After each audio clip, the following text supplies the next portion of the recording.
Hi friends, ఎలా ఉన్నారు? అందరూ బాగున్నారా? చాలా మంది అడుగుతున్న క్వశ్చన్, చాలా మంది పెడుతున్న కామెంట్స్, కువైట్ ఎయిర్పోర్ట్ ఎప్పుడు ఓపెన్ అవుతుంది? మా వీసాలు టైం అయిపోతా ఉంది, మా వీసాలు ఎక్స్పైర్ అయిపోయినాయి, మేము ఇప్పుడు ఏం చేయాలి? ఎయిర్పోర్ట్ ఓపెన్ అవుతుందా కాదా? ఎప్పుడు ఓపెన్ అవుతుంది? చెప్పండి చెప్పండి చెప్పండి. ఇదే కామెంట్స్ పెడుతున్నారు ప్రతి ఒక్కరు కూడా. రాత్రి మళ్ళీ కువైట్ ఎయిర్పోర్ట్ పైన అటాక్ చేశారు.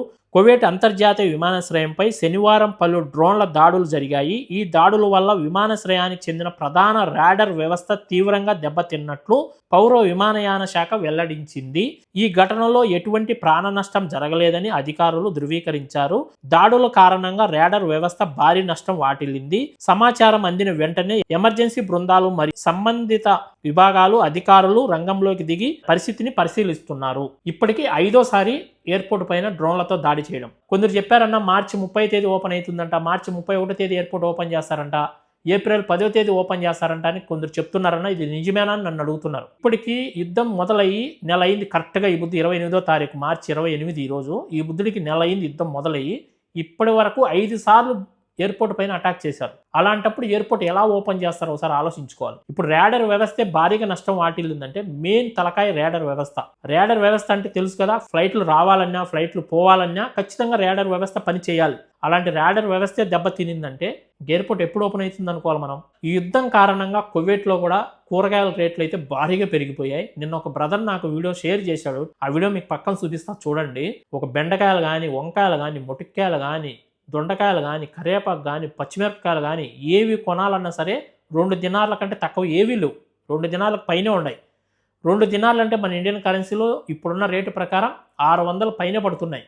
ఒక కేజీ ఏవి కొనాలన్నా సరే కూరగాయలు 600 రూపాయలు పెట్టాలి. కేజీకి 600. ఇంత రేట్లు ఉంటే బయట పనులు చేసుకునే వాళ్ళు, బయట రూములు తీసుకొని వంట చేసుకొని తింటూ పనులు చేసుకునే వాళ్ళ పరిస్థితి ఎలా ఉంటుందో ఒకసారి ఆలోచించండి. ఈ యుద్ధం కారణంగా పనులు లేకే చాలా మంది ఇబ్బందులు పడుతున్నారు. అలాంటప్పుడు తినడానికి కూరగాయలు తెచ్చుకోవాలన్నా, ఏమైనా వస్తువులు కొనాలన్నా సరే ఈ విధంగా రేట్లు ఉంటే ఎలా సర్వే అవ్వాలో ఒకసారి ఆలోచించుకోండి. ఇలానే యుద్ధం కొనసాగిందంటే చాలా కష్టాలు ఉంటాయి. కువైట్ అనే కాదు, ప్రతి కంట్రీకి కూడా ఇబ్బందే. ఈ యుద్ధం ఈ విధంగానే ముందుకే, ఈ యుద్ధం ఇలానే కొనసాగితే చాలా దేశాలు కష్టాల్లోకి వెళ్ళిపోతాయి. మన ఇండియాలో కూడా చూడండి, ఇప్పుడు గ్యాస్ దొరక్క ఎంతమంది ఇబ్బంది పడుతున్నారో, పెట్రోల్ డీజిల్ దొరక్క ఎంతమంది ఇబ్బంది పడుతున్నారో చూడండి. ఇదే విధంగా యుద్ధం కొనసాగితే మన ఇండియాలో పండించే కూరగాయలు కానీ, మన ఇండియాలో పండించే పంటలు కానీ ఎక్స్పోర్ట్ చేసుకోవాలన్నా కూడా ఇబ్బందులు పడతారు.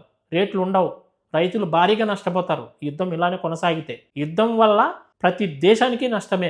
కువైట్ అనే కాదు, ప్రతి దేశానికి నష్టమే. ఇప్పుడు కువైట్లో ఈ ఎయిర్పోర్ట్ ఓపెన్ కాలా కాబట్టి ఈ కువైట్కి ఏవైనా వస్తువులు రావాలంటే ఇప్పుడు సౌదీ మీదుగా రావాల్సి ఉంటుంది. సౌదీకి వచ్చి సౌదీ నుంచి కువైట్కి రావాలంటే ఖచ్చితంగా రేట్లు అనేటివి ఆటోమేటిక్గా పెరుగుతాయి. వీళ్ళు కూడా దిగుమతి చేసుకోవాలంటే ఇక్కడికి ప్రతి ఒక్క వస్తువు కూడా రేట్లు ఎక్కువ పెట్టే దిగుమతి చేసుకోవాలి. అలాంటప్పుడు కంపల్సరీగా రేట్లు పెరిగిపోతాయి. మీరేమో ప్రతిరోజు కామెంట్లు పెడతానే ఉంటారు, ఎయిర్పోర్ట్ ఎప్పుడు ఓపెన్ అవుతుంది, ఎయిర్పోర్ట్ ఎప్పుడు ఓపెన్ అవుతుంది, మా వీసా ఇంకా 10 రోజుల్లో టైం అయిపోతుంది, 15 రోజుల్లో టైం అయిపోతుంది, మేము వీసాకు చాలా డబ్బులు పెట్టేశామన్నా, మేము డబ్బులని నష్టపోతామా, మా పరిస్థితి ఏంటి అని చాలా మంది అడుగుతున్నారు. పరిస్థితులు ఇక్కడ చూస్తే అనుకూలంగా లేవు. ఇప్పుడు పరిస్థితులు అనుకూలంగా ఉండి యుద్ధం ఆగిపోతే ఒక 4-5 రోజుల్లో ఎయిర్పోర్ట్ ఓపెన్ అయిపోతుంది.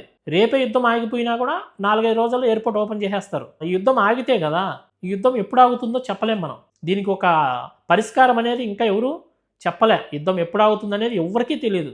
ఎవరన్నా ఎమర్జెన్సీగా ఇప్పుడు ఇండియా రావాలన్నా కూడా సౌదీ మీదుగా రావాలి. సౌదీ మీదుగా రావాలంటే దగ్గర టికెట్ వచ్చి 70,000 నుంచి ₹1,00,000 దాకా అవుతా ఉంది. 70,000 నుండి ₹1,00,000 పెట్టుకొని ఇప్పుడు ఇంటికి రావాలి. ఎవరైనా ఎమర్జెన్సీగా ఇంటికి రావాలన్నా కూడా కువైట్ నుంచి సౌదీకి బస్సులో వెళ్ళాలి, అక్కడి నుంచి ఫ్లైట్లో రావాలి. అంత కష్టంగా ఉంది. అందరూ కష్టాలే పడుతున్నారు, అందరూ ఇబ్బందులే పడుతున్నారు. ఈ యుద్ధం కారణంగా చాలా ఇబ్బందులు పడుతున్నారు. పనులు లేక కూడా చాలా మంది చాలా కష్టాలు పడుతున్నారు. బయట పనులు చేసుకునే వాళ్ళు పాపం రూమ్ బాడీలు కట్టుకోవాలి, నెల అయితేనే తినడానికి తిండికి డబ్బులు కావాలి, ప్రతిదానికి డబ్బులతోనే అవసరం. ఇక్కడ బయట కాలు పెడితే డబ్బు ఉండాల్సిందే జోబీలో. డబ్బు లేకుండా ఏం చేయలేము ఇక్కడ. తెలిసిన వాళ్ళు ఏదో ఒక రోజు సాయం చేస్తారు, 2 రోజులు సాయం చేస్తారు, 3 రోజులు సాయం చేస్తారు. ఎయిర్పోర్ట్ ఎప్పుడు ఓపెన్ అవుతుంది అనేది ఎవరము చెప్పలేం. ఈ ఎయిర్పోర్ట్ ఓపెన్ అయ్యే వరకు అందరికీ కష్టాలే. ఎయిర్పోర్ట్ తొందరగా ఓపెన్ అయిందంటే చాలా చాలా సంతోషం. ఈ యుద్ధం ఆగిపోవాలి. ముఖ్యంగా ఈ యుద్ధం ఆగితేనే కువైట్ ఎయిర్పోర్ట్ ఓపెన్ చేస్తారు. ఓకేనా ఫ్రెండ్స్, మరొక మంచి వీడియోతో మళ్ళీ కలుసుకుంటాను. ఈ వీడియోని అయితే లైక్ చేసి ఈ వీడియోని షేర్ చేయండి. అందరూ బై ఫ్రెండ్స్, జై హింద్.